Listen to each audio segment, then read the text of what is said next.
Bueno, a ver, esta es tu jurisdicción, Rosana. Bueno, pues estamos en Galicia, estamos en Ferrol. Vamos a entrevistar dentro de una hora al candidato del Partido Popular. Al presidente de la Junta, que aspira a revalidar. El señor Alfonso Rueda, pero antes está también el presidente del Partido Popular, Alberto Núñez Feijóo. Yo recuerdo cuando Fraga estaba en las últimas, yo le hice una propuesta maligna a Mariano Rajoy, que como todas las que le hice no cumplió. Dije, vamos a ver Mariano, que entonces nos hablábamos. Digo, cuando vayas a ver al hospital a Fraga, a la salida, di que don Manuel, con el afán de servicio que siempre ha tenido a Galicia y a España, me ha confirmado que no será candidato, de manera que quiero agradecerle públicamente y tal. Pero ¿cómo le puedo decir eso yo a don Manuel? Decía, digo, pero ¿no ves que no va a ganar, que se desmaya en el Parlamento, que no puede ganar? Está difícil, decía. Digo, pero, coño, si es muy sencillo. Primero, él ya no se va, él está en el hospital. Tú sales diciendo que es que el último acto de servicio, de generosidad, Galicia, España, Europa, lo agradecerán. No puedo, Feijóo, es que no puede, es que no es posible, no es posible. Perdió las elecciones. Pero hombre, bueno. Y el partido estaba hecho pedazos, eran distintos caciques, había un cacharro en Lugo, había Baltares por Orense, había por todas partes, había tal, con Fraga era mucho, pero luego, follón. Y llega un señor, un tal Romay Beccaria, que resulta que es el que descubrió también al alcalde de Ferrol, que me enteré ayer, que es un tipo totalmente académico, de los que te da, pues eso, hay que leer a Hayek, hay que leer a Popper, si no te sabes las ideas no vamos a ningún sitio, y ve a uno, dice, el que va a arreglar el partido es ese, Feijóo, y fue Feijóo. Es una cosa misteriosa. Bueno, y cada vez que hemos venido a Galicia en los últimos años a hacer el programa, algo ha pasado en el Partido Popular. Hoy, no sé, veo aquí a mucho representante tocando madera para que no pase nada, pero bueno, en principio... No, a veces en cosas... principio, cosas buenas, sí. Pero hemos vivido en directo aquí en Galicia, en esta tierra, momentos muy importantes para este partido. El último ahora lo recordaremos con Feijóo porque lo estamos entrevistando. El mismo día en que Casado decidió asesinar a Ayuso y, por tanto, suicidarse. Lo vivimos a la vez, en directo, que es la única vez que hemos hecho un programa conjunto, Carlos Herrera y nosotros, sí, ¿verdad? Porque mientras nosotros veíamos lo que podía venir, el otro veía lo que podía hundirse, a la vez. ¿Te parece que recibamos al protagonista? Pues ¿ya? Claro que sí, Alberto Núñez Feijóo.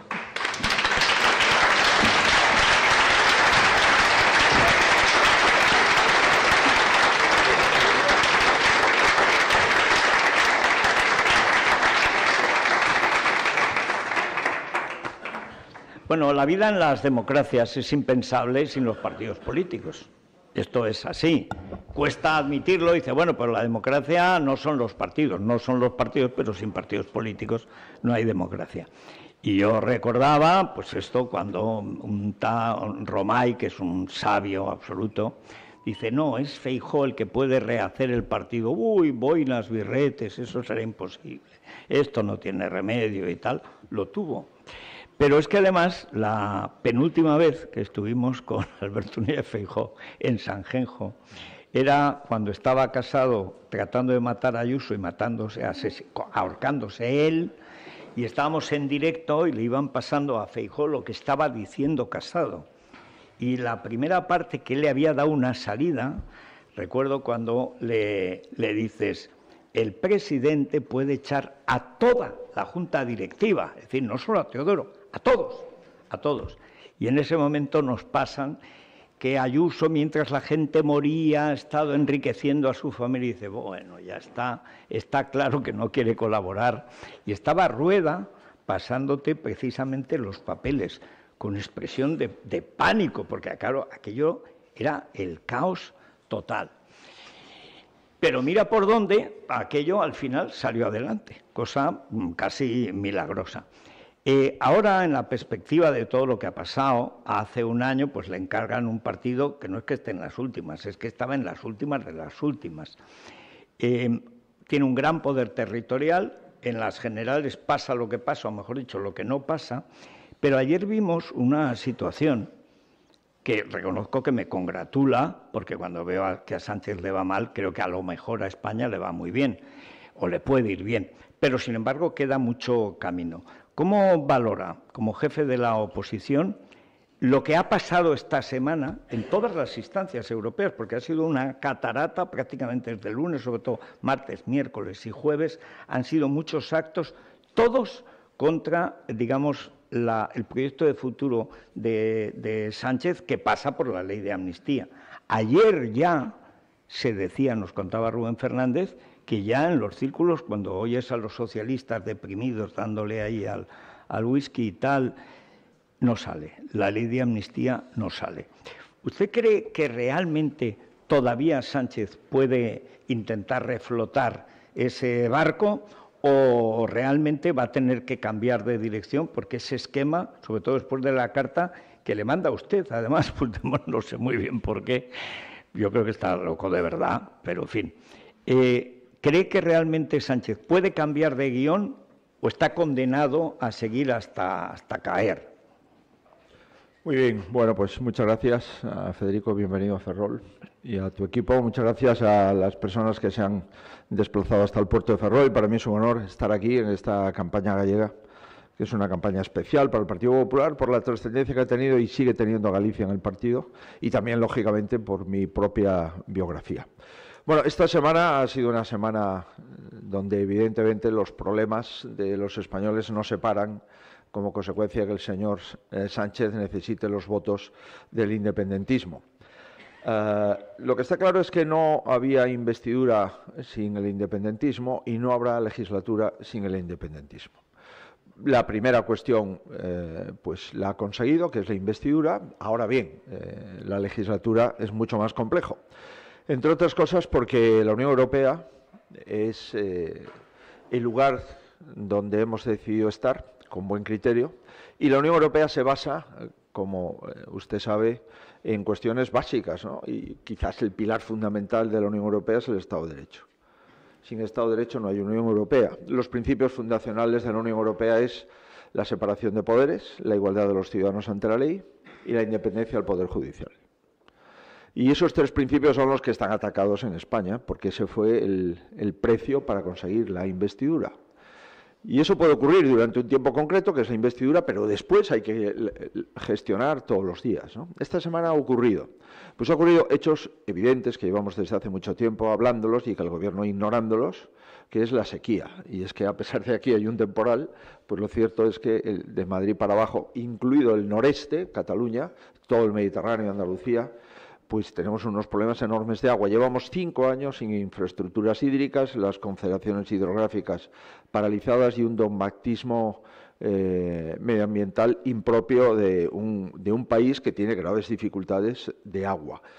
Y después hemos visto que el señor Sánchez ha ido tantas veces a Bruselas para hablar de los independentistas, muchas más que ha ido para hablar de los agricultores. Y, lógicamente, pues la gente llega a un momento en el que no puede más, y hay momentos que rebosa la conducta y la templanza de los agricultores españoles, y lamentablemente tenemos un grave problema en el campo y un grave problema de ausencia de interés y con un enorme desdén del Gobierno. Y además de todo esto, pues hemos visto cómo, lo decía un fiscal, cómo se ha intervenido la Fiscalía del Supremo, un 155 del Gobierno, interviene la Fiscalía del Supremo, somete a consideración el proseguir con un sumario que estaba iniciado desde hace tiempo, y la mayoría de los fiscales del Supremo está a favor de proseguir con esa investigación. No una mayoría cualquiera, es que yo no recuerdo 12-3, donde además las diversas familias, tribus, ganaderías, hierros y encastes fiscales, cada uno de su padre y de su madre, porque hablamos de la élite de la Fiscalía en España. El que llega fiscal del Supremo es porque vale, no lo ha puesto ningún partido, es porque vale. 12-3, que es, les faltó escupir y romper una foto o algo parecido, no se ha visto nunca. Eso sí, Óscar Puente ha encontrado la solución. Dice que un fiscal de la Audiencia, que creo que es proetarra, que sabe más que los fiscales del Supremo. Pero lo cierto es que el golpe Y yo no sé si eso cuando estás en el Parlamento lo ves, lo notas. O sea, yo creo que ese ha sido un punto en el que de pronto dicen, anda, pero entonces los Reyes Magos son... O sea, es ese momento en que parece que todo le iba bien hasta que de pronto, ¡paz!, se da un golpe, ¿no? Así es. El problema de que esta legislatura se ha iniciado con una trampa, y tú puedes trampear durante un tiempo, pero no todo el tiempo. Puedes engañar durante un tiempo a todo el mundo, pero no a todo el mundo todo el tiempo, ¿no? Y lo que está ocurriendo es que, claro, esto ha llegado a Europa, y en Europa el Parlamento no distingue de países. Y en Europa han sido muy claros. Oiga, hay que investigar cualquier tipo de conexión, si lo hubiere, con el régimen de Putin. Y lo que es curioso es que el Partido Socialista vota a favor, y después ya cuando hay que señalar a personas concretas, pues no vota. Pero lo cierto es que en Europa el Partido Socialista vota a favor de investigar posibles contactos de los independentistas catalanes con Putin, y aquí persigue a los jueces, descalifica a los jueces que están investigando esa operación. Vivimos en un permanente sinsentido. Y por último, la amnistía. Yo creo que lo va a intentar hasta el final, Federico, porque sin amnistía no hay legislatura. Y por tanto lo va a inventar, va a proseguir, a insistir, a persistir, va a dejar en ridículo a toda la Fiscalía. Está, sin ninguna duda, aceptando insultos insólitos en el Congreso de los Diputados, llamándole corruptos a los jueces, prevaricadores, desde la tribuna, desde partidos que están en el gobierno, no solo partidos que apoyan al gobierno, sino partidos que están en el gobierno. Y la presidenta del Congreso pues no dice ni mu, no hace ni una sola referencia a que eso en ningún caso en el legislativo se pueda hacer. Por lo tanto, yo creo que esto va a ser un calvario, y el problema de todo esto es que no se habla de los evidentes problemas que tienen los ciudadanos, las familias españolas, ¿no? Por tanto, es verdad que estamos en un momento, en mi opinión, en el momento más crítico que ha vivido la democracia española, porque tenemos un gobierno que no quiere cumplir la ley, que descalifica a los jueces por hacer su trabajo, que interviene en la Fiscalía, nada más y nada menos que el Tribunal Supremo, y que está con una causa imposible. Aquí hay que decidir, o Constitución o amnistía. Y esta es la pregunta, y solo tiene una respuesta: entre la Constitución y la amnistía, obviamente la Constitución. Ahora, la última cuestión, porque además Alejandro y Raúl también le quieren preguntar. Vamos a suponer que sucede lo que racionalmente puede suceder, que es lo que algunos del PSOE, sobre todo los viejos del lugar, es que esto no se puede sostener. Después de los fiscales, es que ni siquiera Pumpido puede sostener esto, porque es que no es que sea contra la Constitución, es que es contra el Tratado de la Unión, es que va contra todo, es que ya quitar el terrorismo, que haya un terrorismo humanitario, que es el de los que votan a Sánchez, ya es de broma. Quitar la malversación, que por cierto el otro día, en una operación conjunta de PP y Vox, se aprobó una enmienda para que de ninguna manera hubiera ninguna amnistía para los delitos de malversación, que es todo el golpe de Estado en Cataluña, es una malversación de fondos. Pero vamos a imaginar que sucede eso, que ve que Pumpido le dice, mira, yo es que ahí no puedo, porque aparte de que me van a dejar en ridículo, es que a ti también. Es que esto en Europa no pasa. Ya lo de meter el terrorismo, esto es una locura, y ahora todos los delitos que haya cometido un catalán mayor de 18 años, porque prácticamente es eso, siempre que sea separatista, quedan amnistiados. Esto no puede ser. Y entonces quitan la ley y van tirando a base de prorrogar presupuestos, digamos, reptando. ¿Cómo se hace entonces oposición hacia un gobierno, digamos, que está como en huida, pero sin irse? Es decir, que no, y además con 3 años y medio, casi 4 por delante. Eso, ¿cómo se organiza la oposición? Porque hasta ahora era contra la ley de amnistía. Si quitan la ley de amnistía, porque no hay manera de sostenerla legalmente, ¿cómo prevé que puede encauzarse al menos el primer año y medio de legislatura? Bueno, yo creo que en primer lugar nosotros tenemos que cumplir con nuestra obligación, y nuestra obligación es gobernar. En la mayoría de comunidades autónomas gobernamos para el 70% de la población española en comunidades autónomas, gobernamos para más del 50% de la población en ayuntamientos, y por tanto este es el partido que tiene más, entre comillas, responsabilidades, porque los servicios públicos en España, los servicios públicos tradicionales, la sanidad, la educación, los servicios sociales, son mayoritariamente responsabilidad del Partido Popular. Y estamos gobernando en las comunidades autónomas más pobladas, excluyendo Cataluña, donde gobierna el Partido Socialista de Cataluña y Esquerra Republicana prácticamente en todas las instituciones, pero en el resto, pues, en Valencia, en Andalucía, en Madrid, en Galicia, en Castilla y León, en Murcia, en La Rioja, son comunidades del Partido Popular. Por tanto, con responsabilidad en el Gobierno y, segundo, con esa misma responsabilidad en la oposición. Y es que nosotros tenemos mayoría absoluta en el Senado. Ayer el Senado ha devuelto el techo de gasto, es decir, los principios fundamentales del presupuesto al Gobierno. Ayer el Senado ha aprobado, ayer o antes de ayer, ya no recuerdo, la primera ley de esta legislatura, que es la ley antiocupación de viviendas, que ha pasado desapercibida, pues porque vivimos en un contexto de una enorme disparate legal y existencial en nuestro país, pero el Senado está funcionando y está aprobando leyes que son útiles, ¿no?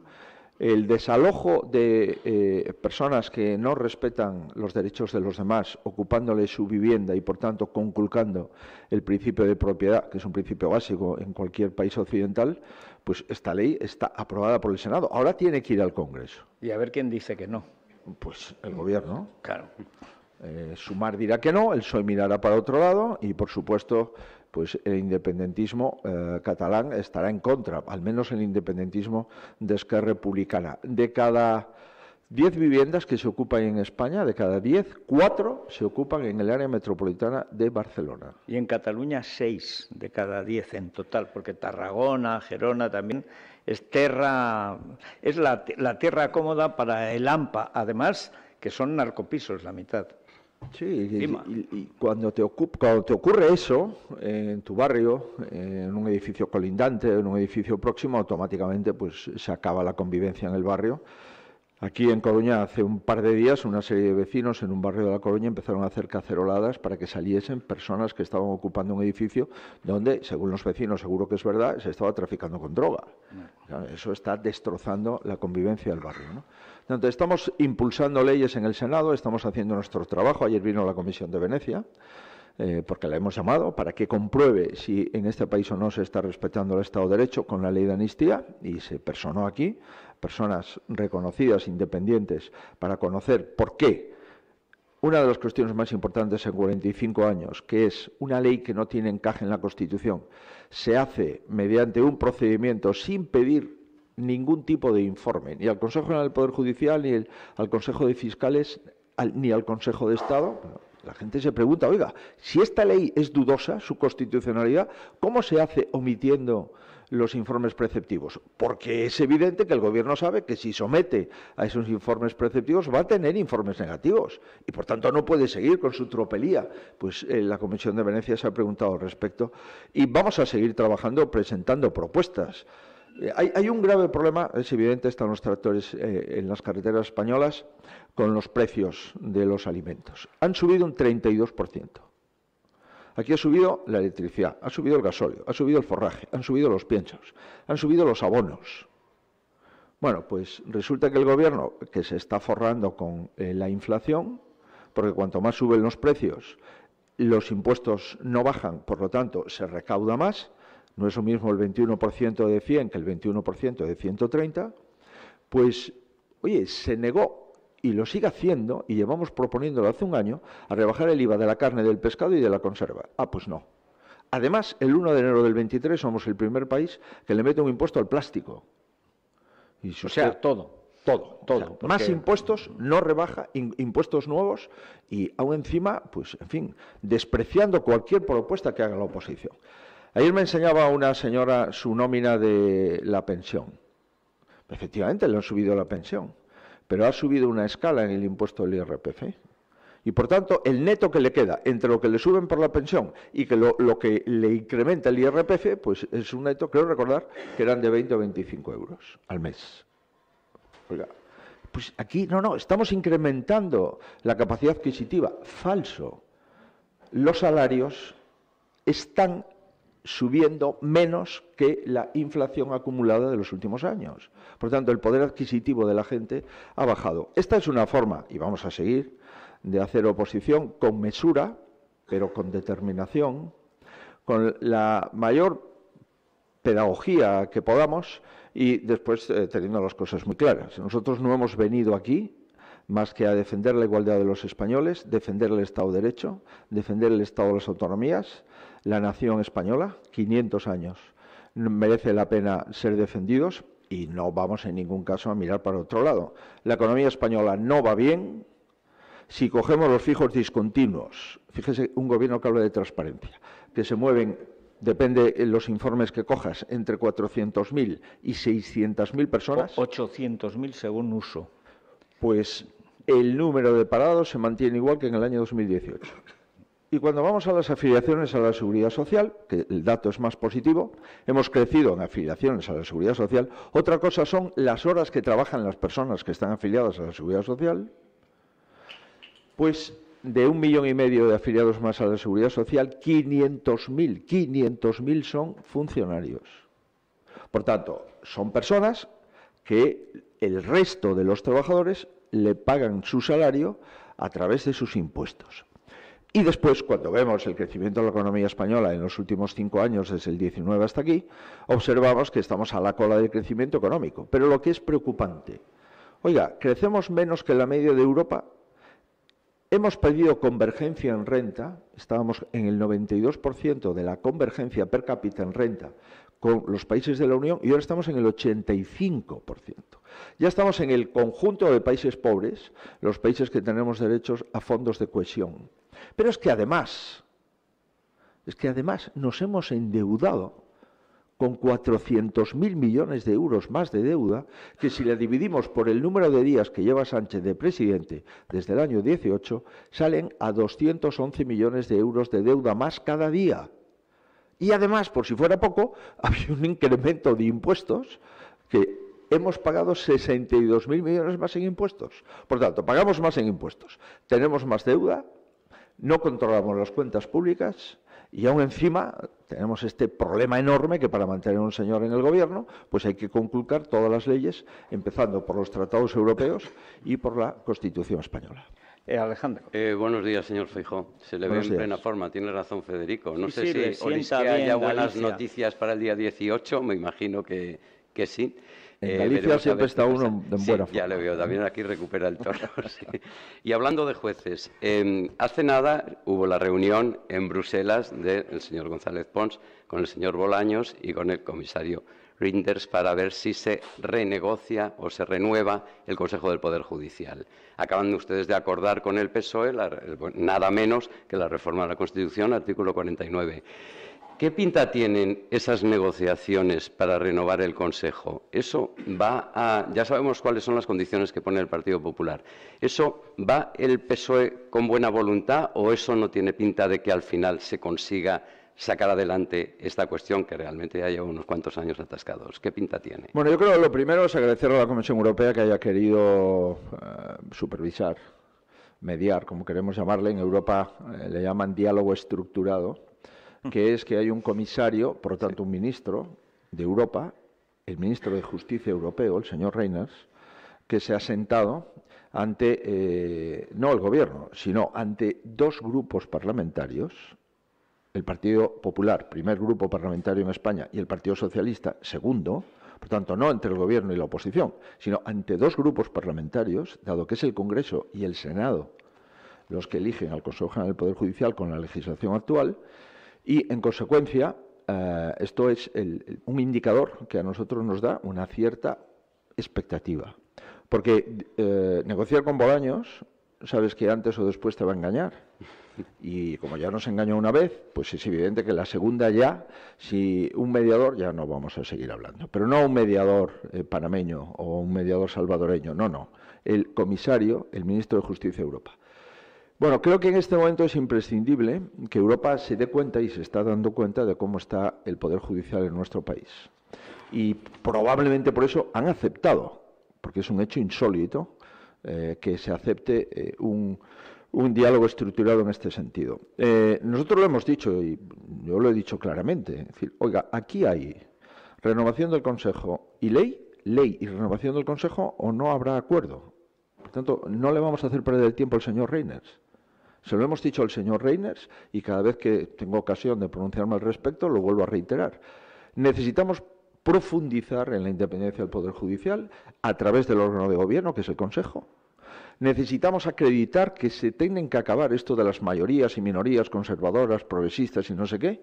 No. Los acuerdos y los nombramientos del Consejo tienen que ser por mayoría reforzada. De los 20 miembros que tiene, al menos por 13. Por tanto, se acaba esto de que no, ahora gobierna el PP y entonces no sé qué, gobierna el PSOE. No, verá usted, yo no quiero esto. Gobierne el PP. Cuando gobierne yo no lo quiero. Porque esto no es el objetivo. Y máximo cuando estamos viendo cómo se utiliza. El hecho de que en nuestro país pueda haber un presidente del Tribunal Constitucional, exfiscal general del Estado de un gobierno socialista, y 2 magistrados del Tribunal Constitucional, miembros del gobierno de Sánchez, eso produce una enorme desconfianza en una institución que es básica para nuestro país y, por lo tanto, para los ciudadanos. Se ha producido una noticia de última hora, discúlpeme porque va al hilo de lo que está comentando el señor Feijóo, y es que el fiscal Viada, al que hacía referencia usted anteriormente, ha anunciado la asociación de la que forma parte, la Asociación Independiente, que va a recurrir el nombramiento precisamente del fiscal general del Estado, del señor Álvaro García Ortiz. No sé qué le parece a usted esta noticia. Pues mire... por su parcialidad y por su apoyo descarado al Gobierno, dice la nota que ha distribuido. Vamos a ver, es evidente que este fiscal general del Estado pues participó en reuniones de la confección del programa del Partido Socialista en Galicia. No lo digo yo, era presidente de la Xunta, era candidato y yo lo he visto y hay fotografías que así lo acreditan, ¿no? Pero adicionalmente a esto, lo que está claro es que tener un fiscal general del Estado que haya sido percibido por el Tribunal Supremo por abuso de poder en el nombramiento de su antecesora, la anterior fiscal general del Estado y ministra de Justicia, debería de quedar inhabilitado para el puesto. Bueno, de hecho lo declaran inidóneo por desviación de poder, que es prevaricación. Inidóneo es que de ninguna manera, y es el Supremo además, el que lo declara incapacitado moral, como se quiera, ilegalmente, para hacer lo que ha hecho. Le da exactamente lo mismo. Sí, ese es el problema, que en España ya estamos acostumbrándonos a que cosas que antes llevaban, pues obviamente que un ministro tuviera que dimitir. Sí, aunque sea cambiarlo por otro del mismo género, pero no ese. Pero, pues no, ahora ya, oiga, no. Entonces, claro, un fiscal general del Estado declarado inidóneo por desviación de poder por el Tribunal Supremo, en un país como el nuestro, hasta Sánchez, eso conlleva automáticamente el cese. ¿Y cree usted es más, no el cese, sino la dimisión. Él presenta la dimisión irrevocable y ya está. ¿Y otras asociaciones de fiscales, visto lo visto el otro día en la Junta, podrían adherirse a esta...? Pues hombre, los fiscales han sido desautorizados y, en mi opinión, humillados, porque esa votación 12-3, es de una contundencia que cualquier persona que se dedique a esto debería decir, oye, mira, vamos a dejar esto como está y vamos que los fiscales hagan su trabajo. Porque el fiscal lo que hace es su trabajo, después le corresponde a la Sala y al Tribunal Supremo decidir. Pero claro, cuando en sede parlamentaria se ponen nombres y apellidos a magistrados de la Sala Segunda del Tribunal Supremo y se dice que son unos corruptos y unos prevaricadores en sede parlamentaria, y esto lo hace el portavoz, en ese caso, de Sumar, que es el partido de gobierno, delante del ministro de Justicia, que se ausenta del Congreso para no tener que rebatir este tipo de acusaciones, y que le pedimos, oiga, señor ministro de Justicia, cuando volvió a entrar, pida usted la palabra por alusiones en el ámbito de sus competencias y aclare si realmente el Gobierno suscribe esta acusación gravísima en la sede del Poder Legislativo. Y es que hay algunos diputados en España que creen que el Poder Legislativo lo puede hacer todo. Puede hacer lo que le da la gana. Por esto de que estamos reunidos allí en el Congreso, pues podemos convertir el agua en vino, o podemos decir que la Constitución la derogamos parcialmente, o que no se aplica esta tarde y que en esta ley no se somete a ningún criterio. El Poder Legislativo tiene sus límites. Y lo primero que debemos de preguntarnos es, ¿el Poder Legislativo tiene legitimidad para aprobar la ley de amnistía? En mi opinión, no. Usted no tiene legitimidad, porque usted no puede aprobar leyes en contra de la Constitución. Tanto el Poder Legislativo tiene sus límites. El Poder Ejecutivo tiene los suyos, pero cuando el Poder Ejecutivo está interviniendo en el Legislativo, haciendo reales decretos leyes, sin poder discutirlos en la Cámara, y someterlos a una votación tramposa, que es decir, sí o no, y nada más, y después de decir, bueno, les pedimos que voten que sí siempre y nosotros nos obligamos a tramitarlo como proyecto de ley. Y después no lo tramitan como proyecto de ley. Y por tanto, la pregunta que se hacen los ciudadanos es, si el Poder Ejecutivo, es decir, el Gobierno, puede aprobar las leyes, ¿para qué necesitamos el Congreso? Para decir sí o no a un texto que nos llega sin poder enmendar, ni rectificar, ni conversar, ni reflexionar, ni discutir. Oiga, pero es que cuando además el Poder Legislativo está descalificando a los jueces, automáticamente empieza a desmoronarse el edificio democrático porque hay un único poder, que es el poder de Sánchez y todos sus muletas o socios o contubernio político en el que se mueve. Y esto es evidente que la oposición tiene que ponerlo encima de la mesa, intentar convencer a los ciudadanos y describir lo que está pasando en nuestro país. Nunca un gobierno había aprobado tantas leyes en la mesa del Congreso de Ministros, no en el Congreso, sino en el Consejo de Ministros. Pero hombre, pero si las leyes se aprueban en el Congreso de los Diputados y en el Senado. En esto consiste, el Poder Legislativo hace propuestas, el Legislativo las valora y los jueces aplican las leyes con independencia de quién sea la persona afectada por el cumplimiento de la ley. Y este equilibrio y estas garantías es lo que te da el poder decir, yo vivo en un país democrático, yo vivo en un país donde toda la gente es igual, y ya tenga el mejor patrimonio o el peor patrimonio, este señor se puede sentar en el banquillo. En un país donde la familia en la jefatura del Estado se ha sentado en el banquillo y donde ha entrado en la cárcel, ¿cómo es posible que haya políticos a los que le tengamos que pedir perdón por cometer delitos y a los que tengamos que amnistiar y por lo tanto borrar los delitos que han cometido? ¿Esto cómo es posible?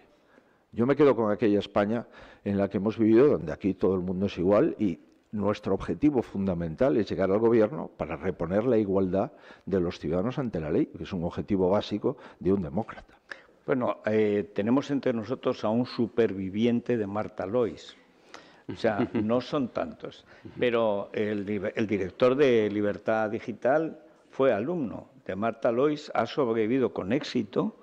Tenemos dos supervivientes, Manuel Llamas también, y han hecho eso que yo recomiendo de verdad, con Silvia Ribeiro, además de moderadora, contando las entretelas del BNG, que es la alternativa real del poder, a cuyo lado hasta Otegi se ha civilizado, porque estos no se han civilizado. La Pontón sigue siendo de la UPG, que son los terroristas del 64, lo peor. Pero Raúl, pregunta ya que has sobrevivido a la escila de la educación. Pues bueno, ya que estamos en Ferrol, que últimamente se le vincula de manera injusta con Yolanda Díaz, porque es de FEN, tengo entendido, ¿no? De Ferrol. Uy, nos llaman la cantidad de oyentes la primera vez que yo dije que era del Ferrol. Digo, entre el caudillo y Yolanda Díaz, es evidente, la alternativa. Ni se le ocurra, es de FENE. Es de FENE, es que usted no conoce esto, es de FENE. Digo, bueno, pero yo había leído. Pero bueno, hablaba Federico del BNG y de Ferrol también es Francisco Rodríguez, Paco Rodríguez, que es quien ha liderado y movió los hilos de la UPG durante los últimos 40 años y probablemente los siga moviendo. Y antes recomendáis en ese, que es ese personaje Méndez Ferrín, el comandantín. Sí. Llaman el comandantín, porque jugaba el Che Guevara. Pero como tú decías, el 18 de febrero lo que se decide es si sigue gobernando el PP o gobierna el BNG. No hay otra opción, sí, que nadie se engañe. Y el BNG es la UPG, y la UPG es un partido independentista, marxista-leninista. ¿Qué cree que supondría que llegase el BNG al gobierno de la Xunta? ¿Cree que cambiaría el estatus político de Galicia? ¿Se cerraría esta etapa del Estatuto de Autonomía, que ha sido evidentemente exitosa, solo hay que ver cómo ha evolucionado Galicia en los últimos 40 años, y entraríamos en un proceso incierto similar al de Cataluña o al que se va a iniciar en el País Vasco también probablemente después de las próximas elecciones? Bueno, ustedes han recogido los antecedentes del BNG. Efectivamente, el BNG es un conjunto de partidos, pero realmente quien manda en el BNG es la UPG, Unión do Pobo Galego. Si no han modificado los estatutos en las últimas semanas, los estatutos de la UPyD decían que la UPyD es un partido marxista. Por tanto, siglo XXI, leninista. Año 24, pues tener un partido que pueda presidir la Xunta de Galicia con este planteamiento político, pues evidentemente a los gallegos nos preocupa y mucho, ¿no? Quien no quiere una Galicia gobernada por un partido soberanista solamente puede votar al Partido Popular, porque es la garantía de que los soberanistas no gobernarán en Galicia. Y la única alternativa a un gobierno del Partido Popular es un multipartito de 4 partidos, el BNG, el PSOE, Sumar y Podemos, que tienen como objetivo pues un planteamiento ideológico para llevar a la sociedad gallega a un movimiento que se mantiene en Cataluña al alza con el independentismo y en el País Vasco. Por tanto, y en Navarra. Y en Navarra, con Bildu en Pamplona y apoyando Bildu al Partido Socialista en la comunidad. Por consiguiente, nuestro planteamiento es muy claro, ¿no? Es decir, nosotros creemos en la Constitución española, somos españoles, tenemos 2 lenguas, nos sentimos tan españoles como gallegos y tan gallegos como españoles. El noroeste español, Galicia, es una comunidad autónoma que siempre ha sido leal, por supuesto, a la Constitución. Los gallegos somos personas de palabra y es evidente que estamos ante una enorme decisión. El BNG es igual que sus socios y los socios del BNG son Bildu y Esquerra. Van juntos a las elecciones europeas. Hace un mes el BNG se fue a manifestar a favor de los presos de ETA al País Vasco. Ahora disimula y no quiere hablar de este asunto. Y dentro de un mes el BNG volverá a ir en la papeleta de Bildu y de Esquerra a las elecciones europeas. Bueno, esto es la cuestión. Su programa político habla del monolingüismo en la escuela gallega.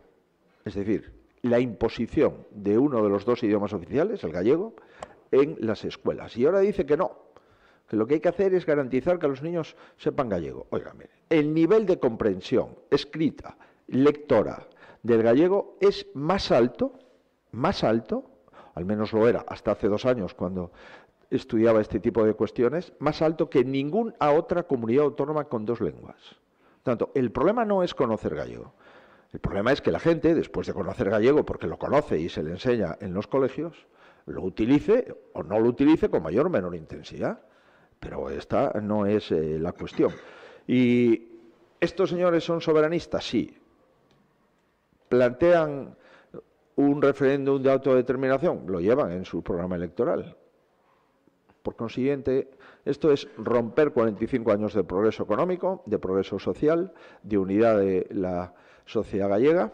Y en Galicia, pues, aquí convivimos con distintas ideologías, por supuesto, trabajamos seguro. En el mismo centro de trabajo hay gente que vota al BNG, alguna, porque cada vez tiene menos el Partido Socialista, y la mayoría que vota al Partido Popular. Y seguro que nos vamos a cenar este fin de semana y coincidirán gentes que piensan de forma distinta, pero la convivencia nunca se ha roto.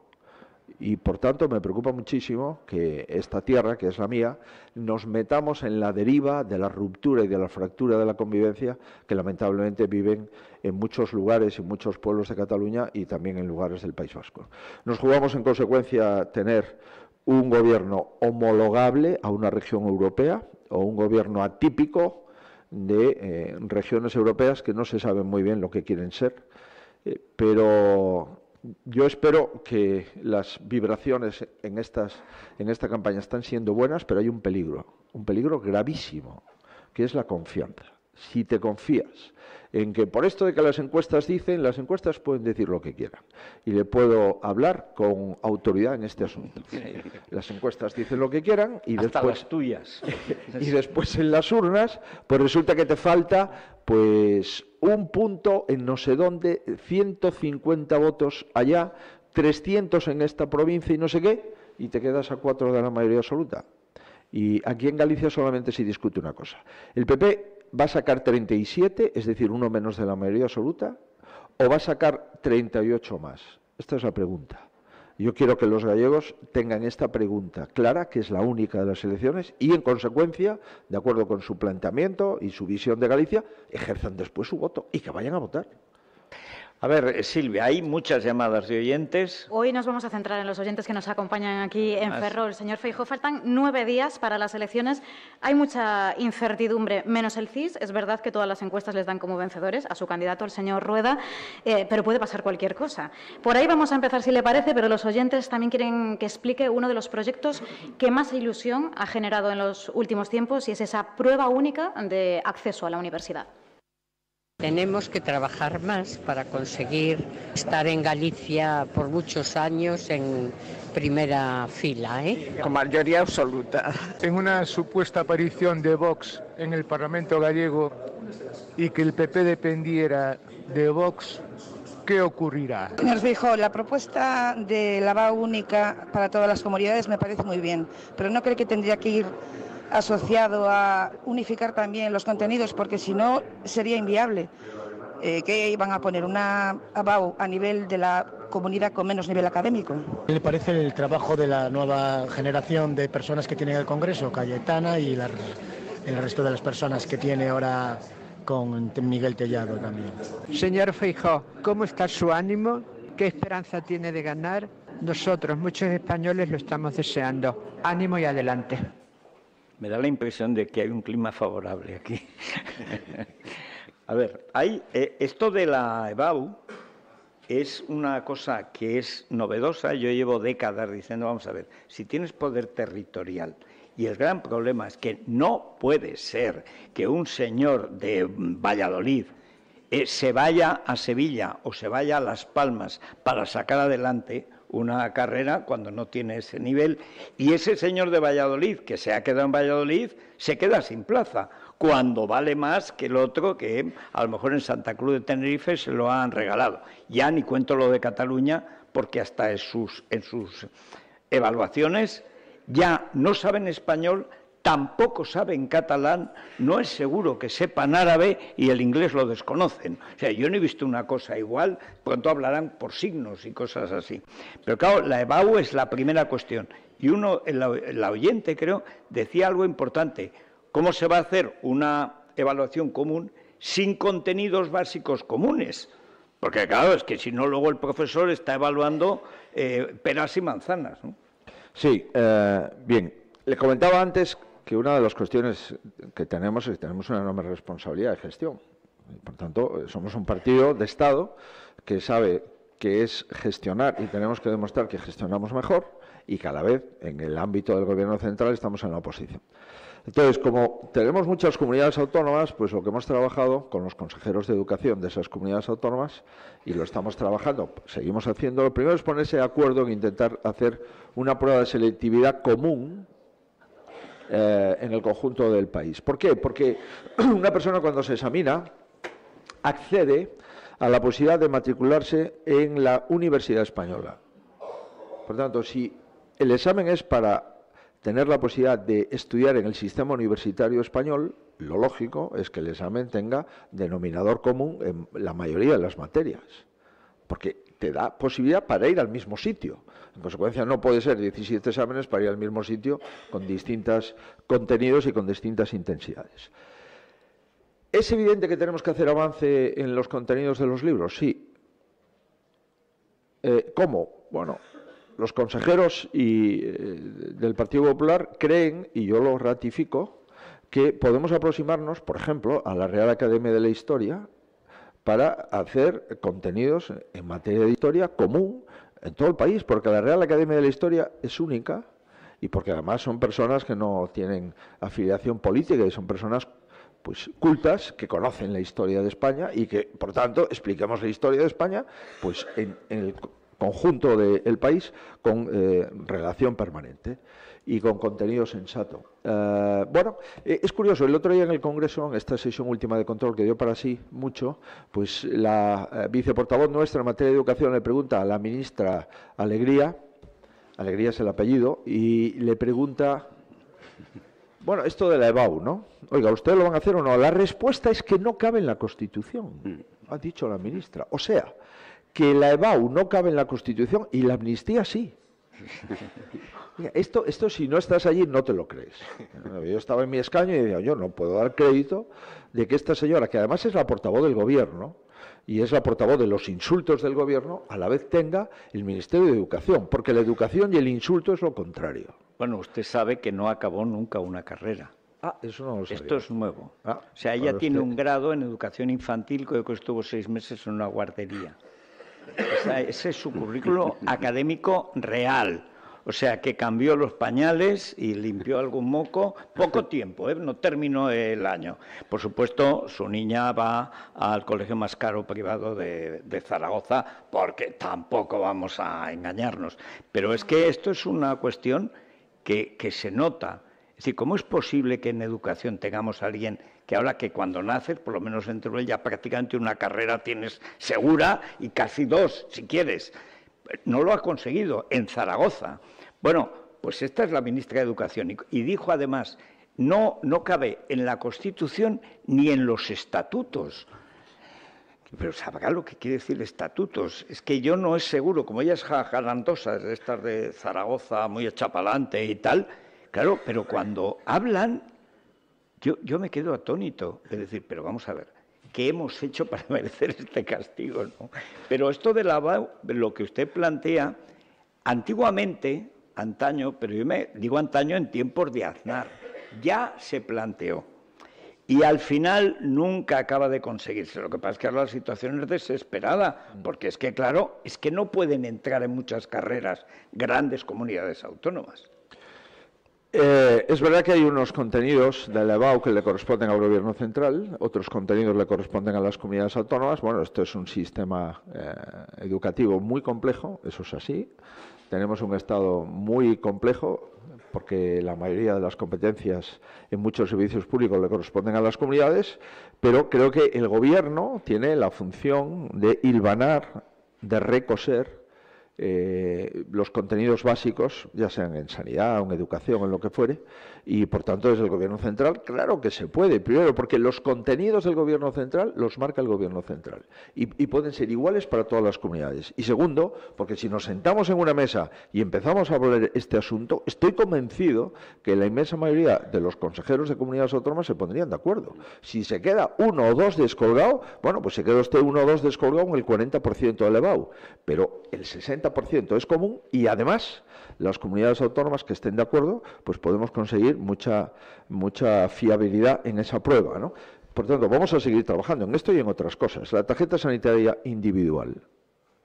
Esto de que las tarjetas sanitarias no sean compatibles y que un señor que tiene su tarjeta al Servicio Gallego de Salud, donde tiene sus pruebas radiológicas, donde tiene la farmacología que ha tomado y la receta que está tomando en este momento, donde tiene su historial clínico, si ha sido intervenido o no y de qué. Oiga, y llegamos a un hospital en Madrid y resulta que no vale. Y llegamos después a Valencia y tampoco vale. Y la de Valencia no vale en Madrid. Oiga, vamos a ver si hacemos un proyecto al respecto. Y desde luego las comunidades del Partido Popular están absolutamente a favor y a disposición. Es el momento de, manteniendo la autonomía, reorientar esa autonomía buscando la utilidad del ciudadano. Porque este es el objetivo de los gobiernos. El objetivo de los gobiernos es servir a los ciudadanos que nos pagan nuestros salarios y que mantienen las administraciones públicas. Me preguntaba sobre distintas personas que tienen protagonismo en el Congreso. Bueno, está aquí el portavoz del Congreso, sí, el señor Tellado, que usted le ha llamado Ancelotti, me ha gustado mucho. Ha conseguido unificar al vestuario, darle minutos a todos, que jueguen los mejores, pero que los suplentes no se enfaden. Eso no había sucedido nunca, pero ni en tiempos de Aznar, nunca. Esto es un milagro, el milagro de Tellado, que se llamará así en el futuro. Pues, yo creo que hay que decirlo porque es verdad, estamos en Ferrol, creo que hay un buen político en Ferrol, se lo digo porque yo no le conocía antes de llegar a la Xunta, no sabía muy bien, había sido jefe de gabinete de un alcalde de Ferrol, Juan Juncal, después le fichó una consellera en la Xunta y le conocí de forma indirecta y cuando vi que era un tío bueno, y a mí es una persona, yo no necesito que sea amigo mío. Ahora ya lo es, espero. Pero lo que necesito es que sea bueno y creo que es un personaje interesante y que, por supuesto, hay muy buen cabeza en el Partido Popular en el Congreso y vamos a seguir trabajando con todos, eso no tengo ninguna duda. Y sobre Vox quisiera decir, pero no para entrar en discusión, ¿eh? Yo no pretendo aquí entrar en discusión con nada. Lo que pasa es que aquí nos jugamos, y lo dije antes, 37 del PP, o irnos a 37 y irnos a la oposición, o 38 más y quedar en el gobierno. No hay más. En otros lugares de España habrá otras posibilidades. Aquí no. Aquí no. Por tanto, si concentramos el voto de todos aquellos que no queremos nacionalismo, vamos a tener mayoría. Si no lo concentramos y lo dispersamos, tenemos en peligro la mayoría. Y creo que hay que ser lo suficientemente humilde para aceptarlo, y aceptarlo en una cadena como esta, que tiene un impacto no solamente ahora aquí en Galicia, sino que tiene un impacto en toda España. Pues muchas gracias, don Alberto. Vamos a hacer una pausa muy breve y vamos a hablar Vamos al Corte Inglés primero, Federico. Vamos a saludar a Naya. Es que eso es esencial. A ver, Naya. ¿Qué tal? Bueno, ofertas límite en el Corte Inglés, ofertas increíbles por un tiempo limitado. Por ejemplo, una selección de joyería del Corte Inglés hasta el 40% de descuento. También en una selección de relojes Fossil y Skagen al 50% de descuento. Y en una selección de bisutería Michael Kors el 50% de descuento. Así son las ofertas límite, solo hasta el 11 de febrero en el Corte Inglés, en la tienda, en la web y en la aplicación. Bueno, pues ahora sí. Muchas gracias, don Alberto. Recuerdos en casa. Muchas gracias. Es la mañana de Federico, con Federico Jiménez Los Santos.